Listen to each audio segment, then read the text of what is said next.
It was August 23rd, 2002. Michelle Knight was walking down a familiar street in Cleveland. She'd had a hard life, too hard for someone so young. She was lost in thought, trying to figure out how to get to a custody hearing for her son.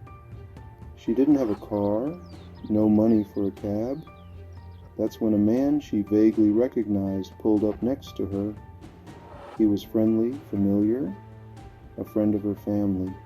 He offered her a ride. She hesitated. Something felt off, but she needed to get to that courthouse. So she got in. That was the last decision she made freely. Ariel Castro. That was his name. He drove her to his house, a house she'd soon learn would become her prison. At first she thought it was just a quick stop. But then he led her to the basement, and when she tried to leave, he chained her up. She begged, screamed, cried, but the more she fought, the more cruel he became. Months passed, months of darkness, pain, and isolation, and then she heard a voice, a girl's voice, Amanda Berry, another captive. In 2004, a third voice joined them, Gina DeJesus. The three women were locked in a nightmare that didn't seem to have an end. For over a decade, Ariel Castro tormented them. He made them feel invisible, hopeless. He controlled everything, their food, their movements, their lives. They weren't allowed outside. They weren't allowed to hope. But in May 2013, Amanda Berry decided she wasn't going to die in that house. Amanda saw her chance. Castro had left the door unlocked just for a moment. She pounded on the door, screaming for help. A neighbor, Charles Ramsey, heard her cries. He didn't hesitate. Together they broke down the door, and Amanda burst into the sunlight for the first time in years. Police arrived within minutes. And when they entered that house, they found Michelle and Gina. Ariel Castro was arrested, sentenced to life in prison, but his cowardice didn't let him serve his sentence. He took his own life in his cell. As for the women, they survived. They rebuilt their lives, but the scars of that house, those will never fade. March 1st, 1932. The world was about to change for one of America's most beloved families. Charles Lindbergh, the first man to fly solo across the Atlantic, and his wife, Anne, were sound asleep in their home in Hopewell, New Jersey. Their 20-month-old son, Charles Jr., lay in his crib just a few rooms away, and then someone crept into the house.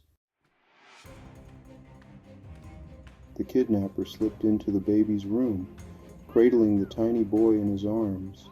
He left a ransom note demanding $50,000 and disappeared into the night. The Lindberghs were frantic. They followed the instructions, paid the ransom, and waited. Days turned into weeks, weeks into months. But their baby never came home. And then on May 12th, 1932, the nightmare reached its horrifying conclusion. Charles Jr.'s tiny body was found not far from the Lindbergh home. He'd been killed, discarded like he didn't matter. The nation was outraged. Investigators hunted the culprit for years.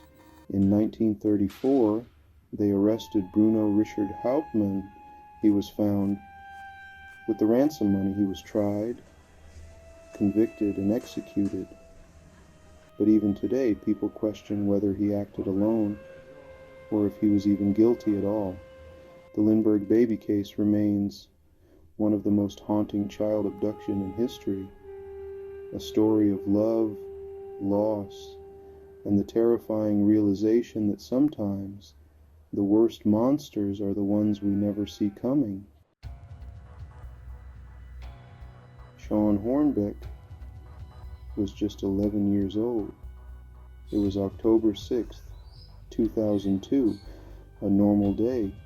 He hopped on his bike, riding through his neighborhood, but then everything changed. A man, Michael Devlin, pulled up in a truck. He snatched Shawn off the street.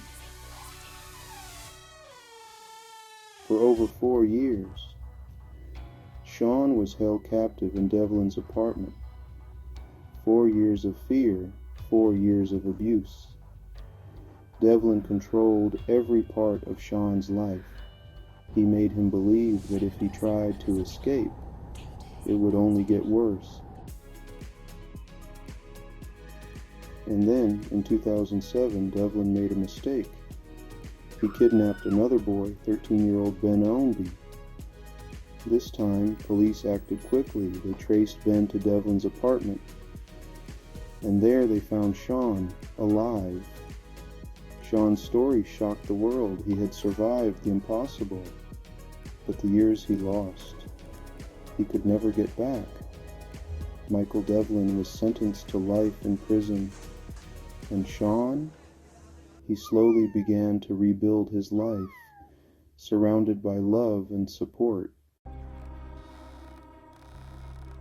3 stories, 3 lives forever changed. These aren't just tales, they're warnings. Because the darkness is real and sometimes it's closer than you think. Stay safe, stay vigilant, and never forget, when the darkness awakens, it doesn't let go easily.